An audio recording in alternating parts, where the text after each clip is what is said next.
예, 오늘은 구약 사사기 말씀을 나누어 보려고 하는데요. 사사기 1장 1절에서 7절까지 말씀으로 끝나지 않은 전쟁이라는 제목으로 함께 말씀을 나누어 보려고 합니다. 사사기는 여호수아 사후에, 그러니까 여호수아가 죽고 난 이후에 사울이 왕으로 세워지기까지 약 340년의 그 역사를 기록하고 있습니다. 표를 보시면 참고를 하실 수 있을 것입니다.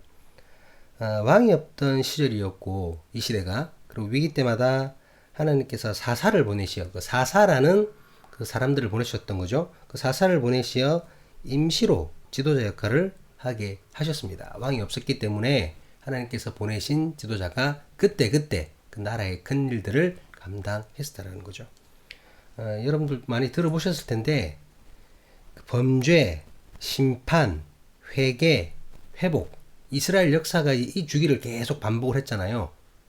하나님 앞에 범죄했다가 징계를 받고, 그랬다가 또 회개했다가 다시 회복되었다가 또 죄를 범하고, 이런 반복 주기가 본격적으로 시작됐던 시기가 이 시기라고 할 수 있습니다. 사사기 시대.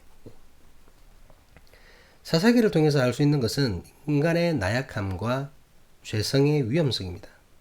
나약한 인간은 범죄하게 되었고, 그 범죄는 하나님의 용서가 있고 난 뒤에도 또 죄를 범하는 악순환의 반복을 보여줍니다.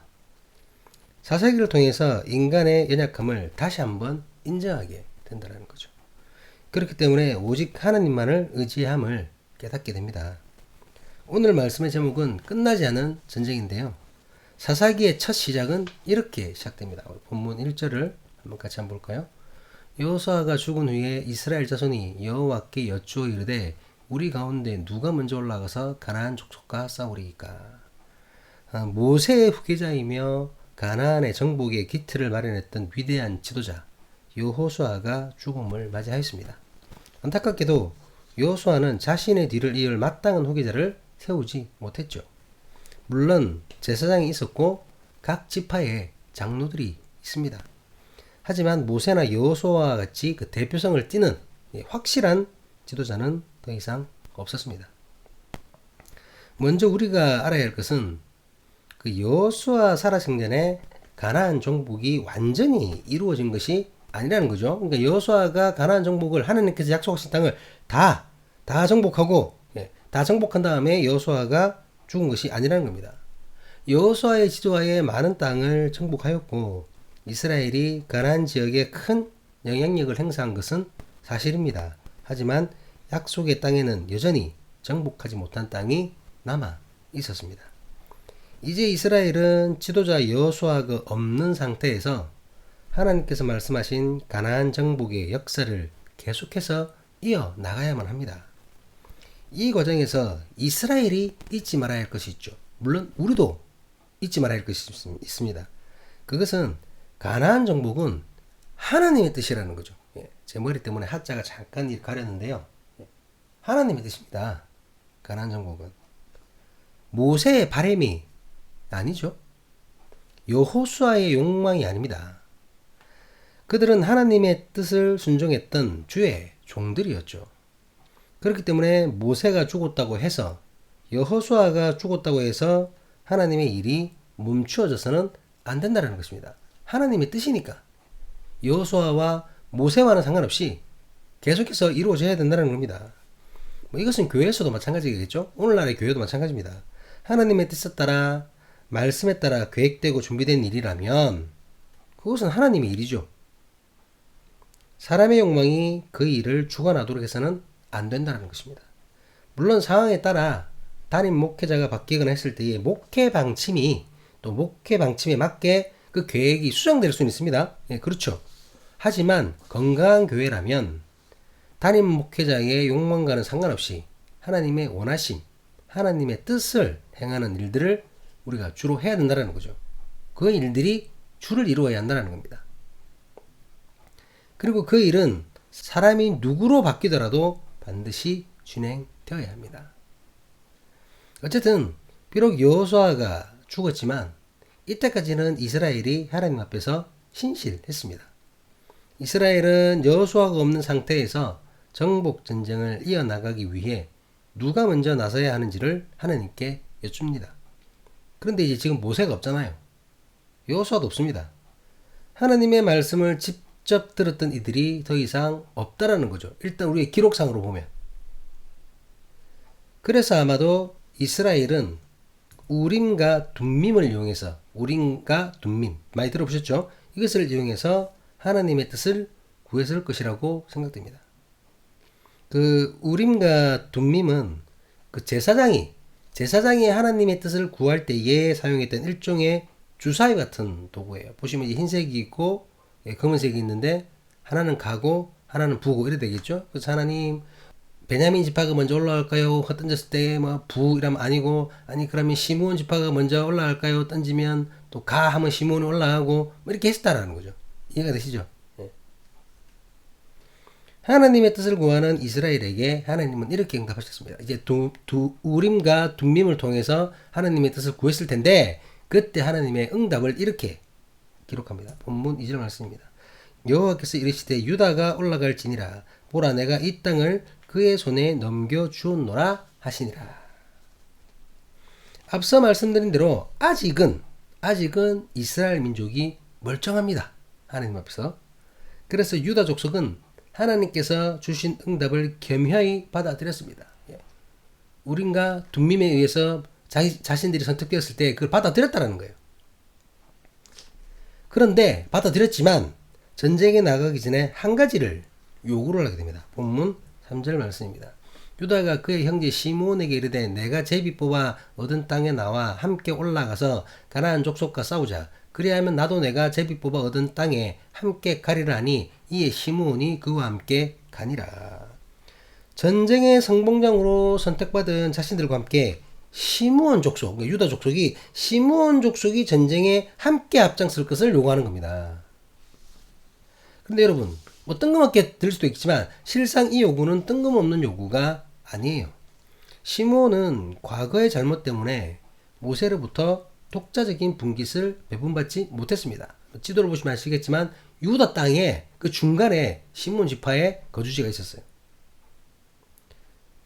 유다가 받은 분깃 중에 일부를 나누어서 그 땅을 소유하고 있었던 것이죠. 그렇기 때문에 시므온이 그 땅을 함께 정복하게 하자고 제안하는 것은 마땅한 일이었어요. 자신의 과거 잘못 때문에 땅도 제대로 못 받았는데 유다 땅이 얹혀 살고 있잖아요. 그러니까 유다와 한 몸이라는 겁니다. 같이 가자는 거죠.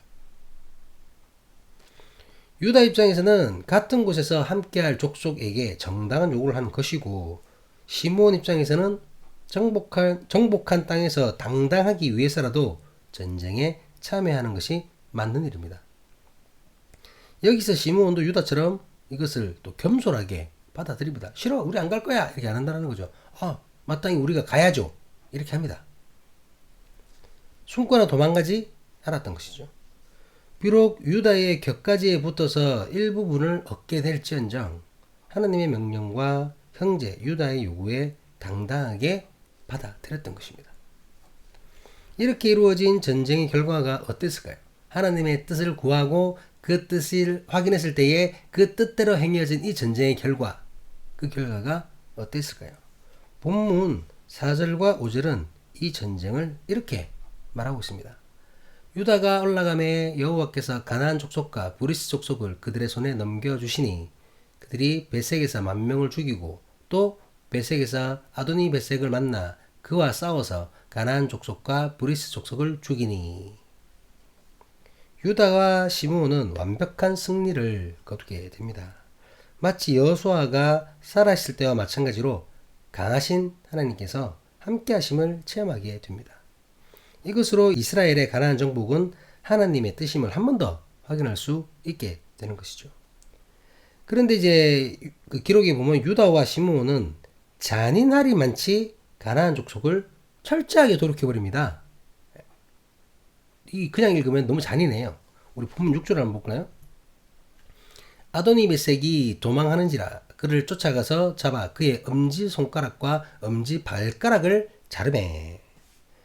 그 본문에 나타나는 아도니 베색에서 그 아도니는 죄송합니다. 베색은 지역을 나타내는 말이에요. 베색은. 아도니는 그 애굽의 바로 로마의 가이사처럼 왕을 지칭하는 용어거든요. 그러니까 아도니 베섹은 베섹의 왕이라는 말입니다. 베섹의 왕. 그러니까 베섹의 왕을 쫓아가가지고 도망가는 그 베섹을 쫓아가가지고 잡아다 뭘 했다는 겁니까, 여러분? 엄지손가락, 엄지발가락을 잘라버렸다는 거예요. 아무리 적국이 지금 왕인데, 그리고 또 잔인하잖아요. 다시는 저항할 수 없도록 만드는 것이죠. 앞서도 말씀드렸지만 간혹 구약에 등장하는 이런 부분들, 곳곳에 이런 부분들이 살짝 있잖아요.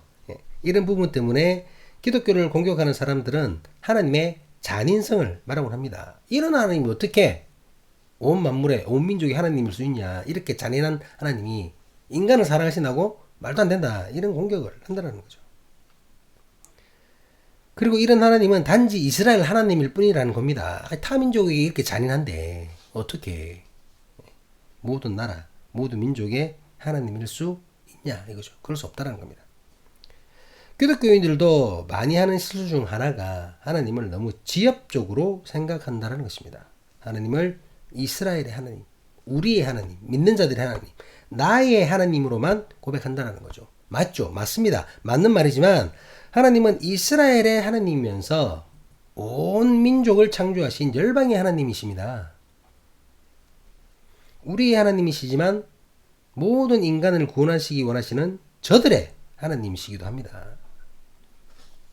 나의 하나님이시지만 또한 동일하게 당신을 사랑하시는 당신의 하나님입니다. 이 영상과 함께한 제 하나님이신데요.